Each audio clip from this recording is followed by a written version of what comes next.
Hai, perjuangan beasiswa masih dengan saya Mr. Wahid Nugroho dari Rumah Cerdas Bahasa Inggris.com. Belajar bahasa Inggris dan TOEFL dari nol. Syukur alhamdulillah kita dalam keadaan sehat, saya dalam keadaan sehat. Anda yang sedang nonton video kali ini, saya doakan juga Anda dalam keadaan sehat sehingga kita bisa bersama-sama dalam belajar menganalisis atau mengerjakan soal-soal TOEFL. Dan saya ucapkan terima kasih kepada Anda yang sudah bergabung di kelas online saya, karena sudah banyak sekali, ratusan orang sudah gabung di kelas online saya. Dan saya doakan semoga Anda bisa meningkatkan kemampuan Anda untuk belajar dan menganalisis soal TOEFL. Di kelas online saya, di situ sudah tersedia kurang lebih 76 video materi plus sekitar 180-an, sekitar 180 atau berapa saya lupa. Itu ada pembahasan soalnya. Dan Anda kalau ada punya kesempatan waktu, ada sedikit rezeki, Anda bisa gabung di kelas online saya. Khusus tanggal 18 April sampai 18 April Mei, Anda dapat diskon 85%. Maka jika Anda punya kesempatan gabung kelas online saya, hubungi nomor admin dan gabung akses seluruh video saya untuk belajar TOEFL dari nol. Untuk menyingkat waktu, mari kita langsung bahas latihan yang sudah saya tulis di papan. Seperti biasanya, sebelum Anda melanjutkan untuk belajar dengan saya Anda sediakan kertas dulu. Anda sediakan kertas, Anda sediakan pulpen dengan warna yang berbeda. Jangan lupa buat minum, baik itu teh hangat atau kopi, untuk supaya lebih enjoy, relax. Begitu juga sediakan apa? Sediakan cemilanya, biar lebih enak. Oke, untuk menyingkat waktu langsung kita bahas latihan yang saya sudah tulis di papan. Soal nomor 40 sampai nomor 43. When fluid accumulates against the eardrum, nah, di sini ketika ada when ini adalah apa? Time clause. Berarti setelah when itu, berarti di situ mesti adverb of time. Ketika ada adverb of time atau time clause berada di depan, mesti ada komanya. Berarti when sampai eardrum di sini, ini adalah anak kalimat. Kalimat. Nah, kemudian setelah anak kalimat mesti ada induk kalimat. Nah, a second more indigenous type of, di sini ini mesti ada bla bla blanya, baru nanti diikuti dengan verbnya. Nah, di sini ada the second more indigenous type of, ini adalah subjek. Of-nya mesti belum selesai karena di situ masih off. Contohnya ada kata the student of university. Nah, jadi setelah off-nya ini mesti ada kata benda. Nah, di sini berarti setelah ada bla bla bla kata benda mesti ada verb-nya. Nah, jawabannya A. Otitis media may develop. Nah, ini otitis media ini adalah masih setelah off, baru may develop ini adalah verb-nya. Jawabannya yang A. Jawaban yang B, developing otitis media, ini salah. Yang B ini. Kenapa? Karena tidak ada verb-nya. Mana verb-nya tidak ada? Developing ini di sini adalah, kalau setelah off ini adalah noun. Jadinya apa? Gerund. Belum ada verb-nya, makanya yang B salah. Nah, terus type of the development of otitis media ini juga belum ada verb-nya. To develop otitis media juga salah karena belum ada verb-nya. Jadi di induk kalimat itu harus ada subjek, harus ada verb. Tidak boleh ada pembuangan, tidak boleh ada pembuangan atau pengurangan. Kalau di buku konsep belajar TOEFL dari nol, ini adalah di chapter 28, itu tentang complex sentence, ya. Oke, loh kok berat, Sir? Memang ini level soalnya level level advance. Kalau saya nggak bisa bahasa Inggris, kira-kira bagaimana, Sir? Kalau Anda tidak bisa bahasa Inggris, Anda harus mulai dari awal, dari nol. Makanya di sini konsep belajar TOEFL dari nol. Ini cocok buat Anda. Kalau minim kosakata, di sini ada vocabulary TOEFL dari nol yang siap untuk menemani Anda mengerjakan latihan-latihan TOEFL. Kemudian, soal nomor 41 ya. Before the Statue of Liberty arrived in the United States, nah, di sini ada kata before. Before ini juga sama, berupa time clause. Apabila keterangan waktu berada di depan, maka di sini mesti ada komanya. Newspaper invited, tuh, media massa. Nah, ini soal yang nomor 41 ini soal yang sangat kompleks sekali. Kenapa saya mengatakan kompleks? Di soal 41 ini ada adverbial clause, ini before sampai states ini adalah adverbial clause.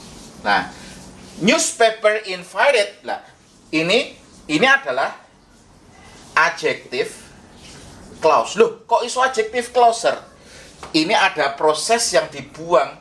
Prosesnya disebut dengan reducing. Nah, ini kalau di buku konsep belajar TOEFL dari nol, ini di bab nomor 28 di halaman paling terakhir. Ya, levelnya sudah level advance. Nah, di sini ada reducing. Media massa yang diundang oleh publik, oleh Mas, to help determine where. Lah, setelah where ini adalah noun clause. Lah, ini kalau noun clause cari konektor, cari apa? Konektor, subject dan verb. Lah, di sini ada konektornya where. Berarti cari subject dan verb. Konektor. Jadi jawabannya apa? Dan di sini harus diikuti dengan bentuk ketiga. Ini kan place. Berarti di mana patung-patung itu harus ditempatkan atau diletakkan? Jawabannya yang D. The statue should be placed after its arrival. Setelah kedatangannya. Oke, kita bedah satu persatu. Salah benar. Ini salah. Kenapa? Karena ini adalah the statue, ini adalah subject, should-nya ini adalah auxiliary, ya kan? Berarti ini salah. Kenapa? Karena yang A ini adalah bentuk kalimat pertanyaan. Dan dalam non-clause itu tidak boleh ada pertanyaan dalam pernyataan.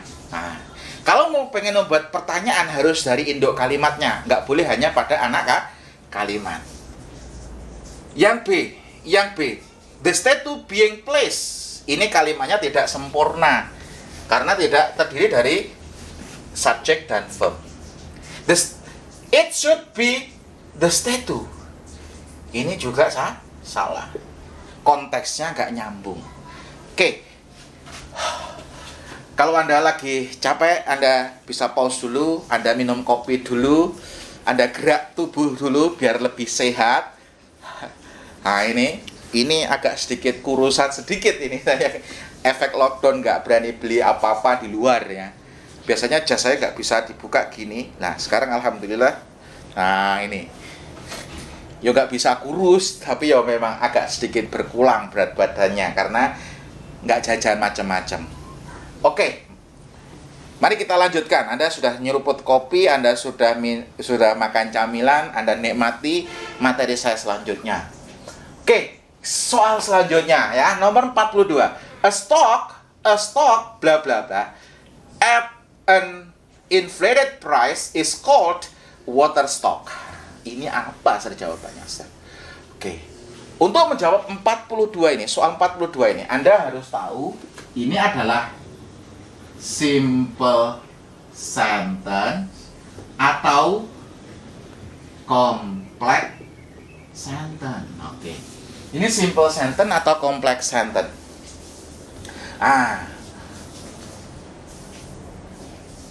Jawabannya ya a stock ini adalah noun-nya atau noun atau sebagai subjeknya. Lah, untuk mengetahui ini adalah simple sentence atau complex sentence, Anda harus lihat di belakang, di situ ada verb-nya lagi enggak. Ternyata di sini adalah ada verb-nya. Ada verb-nya. Berarti stop sampai ini ada nanti butuhnya subjek. Ini butuhnya subjek nih. Lah, kita tahu bahwasanya ini adalah complex sentence. Ini adalah complex sentence. Complex sentence itu ada dua kemungkinan, ditulis lengkap atau diproses reducing. Nah, kalau ditulis lengkap, stok persediaan. Nah, ini kan noun. Kalau noun, ini mesti kalimatnya pasif. Contoh, buku yang menulis atau ditulis. Lah, buku itu nggak mungkin menulis, tapi buku itu ditulis. Lah, berarti kalau di sini tahu kita complex sentence, maka di sini jawabannya yang D. Loh, kenapa kok D? Ini langsung verb 3 karena sudah mengalami proses yang disebut reducing. Proses reducing itu kalau Anda sudah buka di halaman oke, dibuka langsung buka nih halaman 305 di buku saya Konsep Belajar TOEFL dari Nol yang 305 di situ ada proses omitting sama reducing. Kalau proses reducing itu yang dibuang adalah konektor, subjek sama to be. Nah, ini konektor, subjek sama to be. Kalau aktif langsung verb ing, kalau pasif langsung verb 3.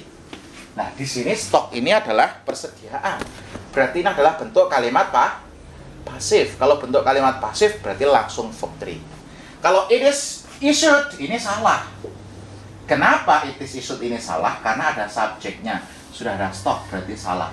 Which issued, ini salah juga. Karena ini adalah kalimatnya, ini benar. Ini adjective clause berupa aktif. Karena yang dibutuhkan di sini